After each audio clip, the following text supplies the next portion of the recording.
रात का वक्त था। आसमान पर बादल छाए हुए थे और चांद अपनी रोशनी छुपाकर कहीं बादलों के पीछे छुप गया था। पूरे शहर में सन्नाटा छाया हुआ था। हवाएं दरख्तों की शाखों से टकराकर एक अजीब सी सरगोशी पैदा कर रही थीं। ऐसी रातें कम ही आती हैं जब माहौल खुद ही बता दे कि कुछ अच्छा नहीं होने वाला। शहर के कोने में एक पुराना कब्रिस्तान था। लोग उसे पुराना कब्रिस्तान कहते थे, मगर इसका असल नाम कोई नहीं जानता था। सदियों पुरानी खबरें, झाड़ियों से ढकी हुई कच्ची पगडंडियां और दरख्तों की सियाह शाखें, जिनके नीचे जाने की हिम्मत दिन के वक्त भी कम ही लोग करते।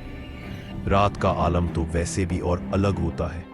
कहा जाता है कि इस कब्रिस्तान में कुछ कब्रें ऐसी हैं जिनके अंदर सिर्फ जिस्म दफन नहीं, कुछ राज भी दफन है। राज जो इंसानों की जबान पर आ जाए तो जिंदगियां तबाह हो जाती हैं। वहां जाने की किसी को इजाजत नहीं थी। पुरानी औरतें बच्चों को कहानियां सुनाते हुए डराती थी।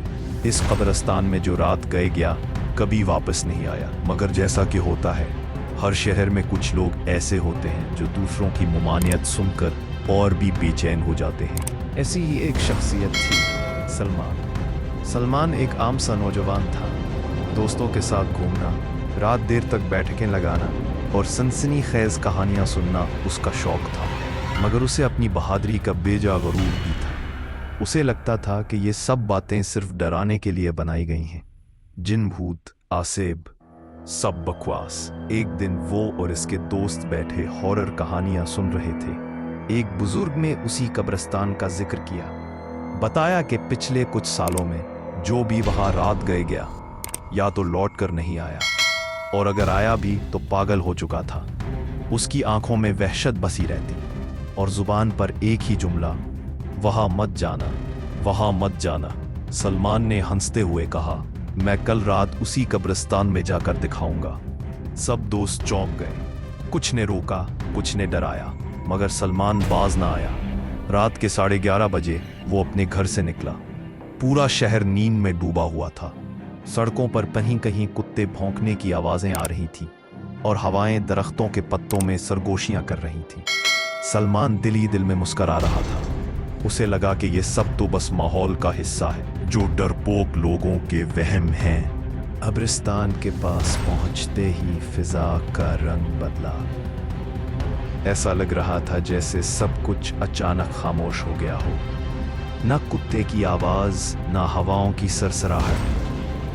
एक अजीब सन्नाटा। सलमान ने एक लम्हे के लिए कदम रोके, मगर फिर खुद को संभालते हुए अंदर दाखिल हो गया। कब्रें आधी झाड़ियों में छुपी हुई थीं। कुछ कब्रें तो ऐसी भी थीं जिन पर नाम की तख्तियां मिट्टी से ढकी हुई थीं। पुराने दरख्तों की शाखें नीचे तक झुकी हुई थीं, जैसे किसी को रोक रही हों। हवा में एक बोझल सापन था, जैसे सांस लेना भी मुश्किल हो रहा हो। सलमान ने मोबाइल की टॉर्च ऑन की और एक छोटी पगडंडी पर चलने लगा। रास्ते में एक जगह जमीन पर बिल्ली का मरा हुआ बच्चा पड़ा था। उसकी आंखें खुली हुई थी, जैसे आखिरी लम्हे में किसी डरावनी चीज को देखकर पत्थराई हो।